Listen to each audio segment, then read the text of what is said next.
Alright everybody, welcome to this video. It is a overview of all the things that are in 1.16, the new Minecraft update. So as you can see, we have the original, or a new homepage, and then also in the new world there's a couple new things. There's a new data pack that you can get to, or a new data pack menu. There's also game rules that you can instantly edit instead of having to run commands to do it. So, and then speaking of commands, there's also a new command. I didn't showcase it here, but that's also a thing. But there's also Fabulous as a new video option as well. And with that being said, there's also a new menu for changing game modes here. So you got Creative, Survival, Adventure, and Spectator mode. All you gotta do is hold F3 and then select them using F4. So that goes through all of the game modes. And then now I'm going to showcase the new items here. So Warped Nylium is a new nether item. So is Hyphae, Warped Fungus, Warped Roots, Warped Wood, Warped Stem, Stripped Warped Stem, Stripped Warp Hyphae, Warped Slabs, Warped Pressure Plates, Warped Trapdoors, Warped Gates, Warped Stairs, Warped Wart, that's a tongue twister, and Warped Buttons. And then I also forgot to mention there are Warped Doors, Warped Fences, and Warped Signs. So now over to the Crimson Nylium, Crimson Wood, Crimson Stem again, Stripped Crimson Hyphae, Crimson Hyphae as well, Crimson Fungus, Crimson Root, Crimson Slabs, Crimson Pressure Plates, Crimson Fence, Crimson Trapdoors, Crimson Gate, Crimson Stair, Crimson Button, and a door, and a sign. So pretty much the same as the Warped varieties, same about with the items here. So, you know, they open up, they do everything that they're supposed to, just like the reskin of the same items. You know, the Warped is the exact same way. I didn't showcase it, but it is the same. Now, you take a look here, I put a Warp Tree, and then now we're going to be looking at the Crimson Tree. So those are actually natural in the Nether, and I'll be showing those off soon, too. So another couple of things is the Twisting Vines, which you'll find in the Warped biome. So you can actually grow them using bone meal to get them to go higher. And then there's also the Crimson Vine next to it, which is called the Weeping Vines, and so it's sort of the backwards of that. So it grows downward, and then the other one grows upward. So again, you can use bone meal to use it that way. Shroom Light is another new item, as well as Warped Fungus on a Stick, which we'll talk about.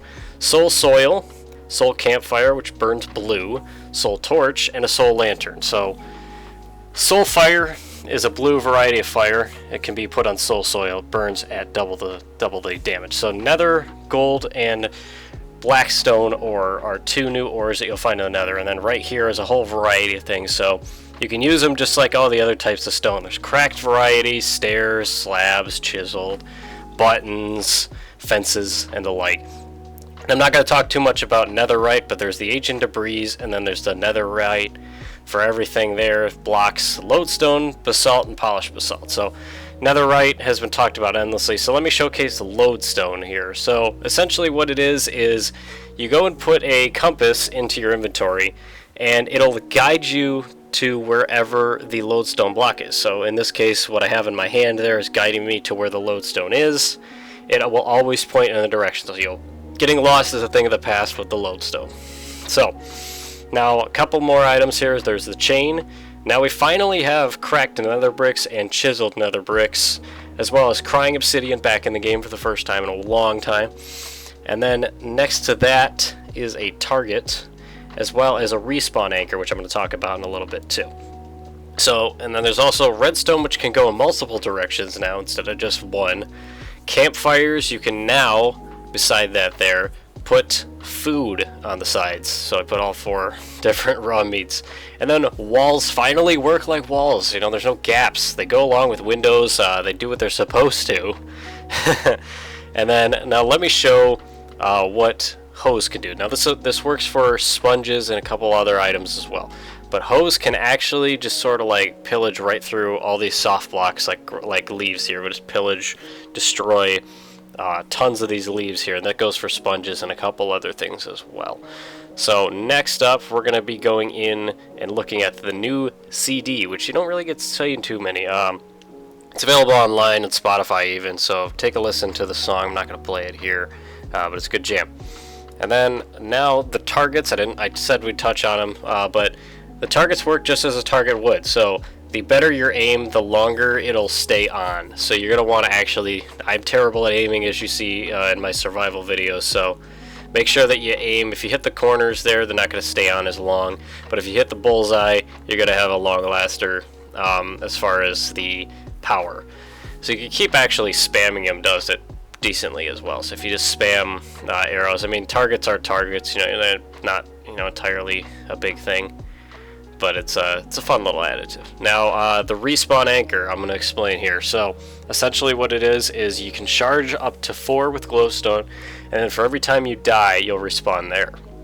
So now looking at the Nether Biomes finally. So this is the warped biome, which is a new biome. It's bluish, very noticeable. But the big thing is that Endermen can actually spawn in this biome. So Nether hunting, like I was doing in my survival for days on end, may be a thing of the past. You know, you don't have to wait till nighttime because these guys will be here at all times. So just sort of go there. Then there's also the Crimson biome, which is a little spookier, not as significant, but has the same things as the warp biome in a different variety. So you know, the Endermen don't spawn here, so it's not too important, but it is something new. Next is the Basalt biome. I think it has an official name. I might be missing out on it, but it's sort of a spookier, sort of desolate thing. As you can see, there's like ash falling from the sky here. It looks a little dreary. And then lastly is the Soul biome. So it's a little scary because there's a lot of things that can hurt you, like skeletons spawn here, but there's also their new variety of Soul Soil. And then a new stronghold here is a broken portal. So you know, it sort of acknowledges the fact that portals exist. And there's also some loot as well, and that's where you get the crying obsidian as well. And then lastly, the big added stronghold here is the Pig Manor. I know it has an official name. It's called the Bastion Remnant. So what it is, it's the home to the Pigman, which we'll be showing here. So go inside. There's some chests here. The Pigmen don't really like you going through them, so be aware if you're in one of these. They don't take too kindly to that, but they do trade. So they will simply, if you give them a gold ingot, they will examine it and give you some item as a trade. So you can do some bartering with them. In my case, they gave me a bundle of string, which, you know. But lastly, let's talk about the mobs here. So first is the Piglin, which we just saw. Now, an important detail with the Piglin is that if you are wearing gold armor, it won't attack you. However, pigmen are no longer harmless. They will attack you. So here, you know, he gets ready to shoot me, so I throw on some gold armor. He's not as worried about me anymore. So that's something to keep in mind. You got to have gold armor on you if you're going to be exploring those. So next is the zombified piglin, which you're going to be familiar with. Now this is what a piglin looks like if you take it to the overworld. So they only turn into zombies just like these, the hoglins as well. The hoglins are an aggressive mob, doesn't matter about wearing gold armor or whatnot, they're still going to attack you. So there's also the zombie hoglin, which if you take his hoglin to the overworld, it'll do the same. Looks like we started a war here, better get out of here. But the coolest mob here is called the Strider. Doesn't look like he's doing too well here on the nether rack. So if we go over to the lava, which is their natural habitat, if you spawn one in, they'll be doing just fine. They'll follow you if you have the fungus on a stick. That's how you guide them. But you can ride them with a saddle, so you might as well throw a saddle on them. Get on, and then you can guide with the warp fungus on a stick. So that'll do it for this video. This is just a little informational on the new Minecraft 1.16 Nether update. We've been waiting for this for a long time. I certainly have. I may be doing a different route with my survival series, but anyway, I hope you enjoyed this video. Leave a like, let me know, and more than ever, take care.